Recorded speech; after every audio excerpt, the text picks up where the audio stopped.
Apa hukum orang yang menyatakan zina halal?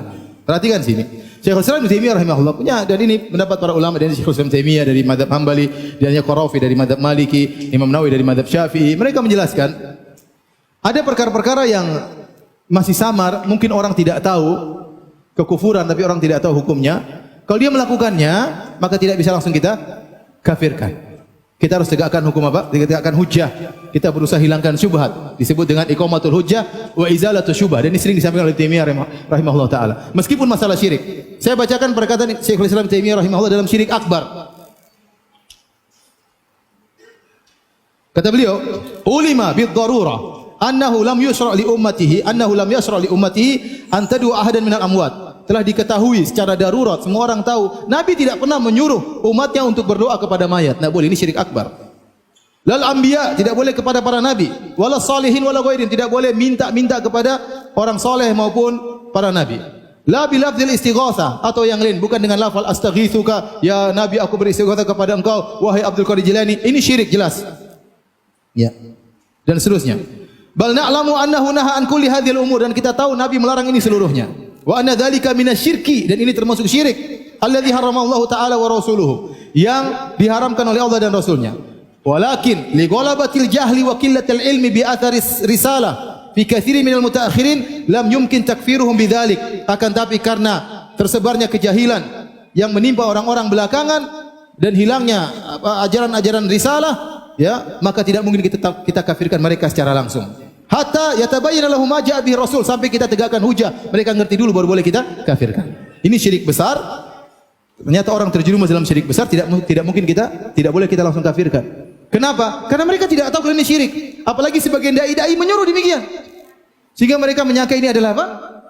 Tauhid. Mereka menyangka itu adalah apa? Syirik. Maka orang yang berdoa kepada mayat tidak boleh langsung kita kafirkan. Paham? Karena bisa jadi mereka tidak tahu hukumnya tersebut.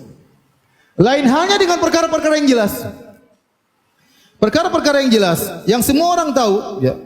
Seperti, ya, kata Syekhul Islam, "Wa man jahada wujuba ba'dil wajibat adh-dhahirah al-mutawatirah ka salawatil khams wa siyam syahr ramadan wa hajjil bait al-atiq wa jahdi tahrimi ba'dil muharramat dhahirah al-mutawatirah kal fawahish wal dhulm wal khamr wal maisir waz zina wa ghairi dzalik." Berbeda dengan orang yang menolak wajibnya perkara-perkara yang jelas semua orang tahu. Salat 5 waktu. Apakah orang Islam tidak tahu salat 5 waktu wajib? Semua orang Islam tahu salat 5 waktu apa? Wajib. Semua orang Islam tahu puasa Ramadan itu apa? Wajib. Kemudian dia mengatakan, oh tidak wajib salat. Orang ini kalau dia mungkin baru masuk Islam mungkin kasih uzur. Tapi kalau dia sudah lama masuk Islam, apalagi doktor dalam bidang agama, kemudian dia menolak wajib salat, langsung kafir. Beda dengan, karena tidak ada kemungkinan dia tidak tahu. Dia sudah tahu dan dia berusaha untuk merubah. Sama kata Syekhul Islam Taimiyah, demikian juga dia menolak pengharaman sebagian hal-hal yang haram, yang zahir, yang orang tahu secara mutawatir ini hukumnya haram. Seperti dia menghalalkan khamar, menghalalkan judi, menghalalkan zina. Maka orang yang berani menghalalkan ini semua langsung kafir. Karena dia menghalalkan sesuatu yang orang semua sudah tahu. Faham? Maka itu perbedaannya di sini, ya. Bukan masalah besar kecil, tapi masalahnya mungkin dia tidak tahu atau tidak mungkin dia tidak tahu. Masalah zina semua orang tahu, kecuali dia baru masuk Islam. Jadi kalau yang bicara dokter, dia pasti tahu zina itu haram. Kemudian sekarang dia bikin disertasi untuk menghalalkan. Maka orang ini tidak perlu iqamatul hujjah, apalagi syubhatnya kayak begini. Paham? Kalau kita mau bilang harus tegakkan hujjah, ya tidak perlu, karena ini perkara yang orang pezina saja tahu hukumnya haram. Orang pezina tahu saja hukumnya haram. Maka setiap orang yang meyakini halalnya zina, maka dia kafir langsung. Ya, bertobat urusannya dengan Allah Subhanahu wa taala. Yang mendukung, ya, disertasi tersebut untuk gol dan mendukung keputusan tersebut juga keluar daripada Islam. Yang menilai disertasi ini top untuk merusak umat Islam juga keluar dari Islam. Kenapa? Karena ini menentang suatu perkara yang sudah diketahui oleh seluruh umat, bahwasanya hukumnya apa? Haram, kemudian dia menghalalkan.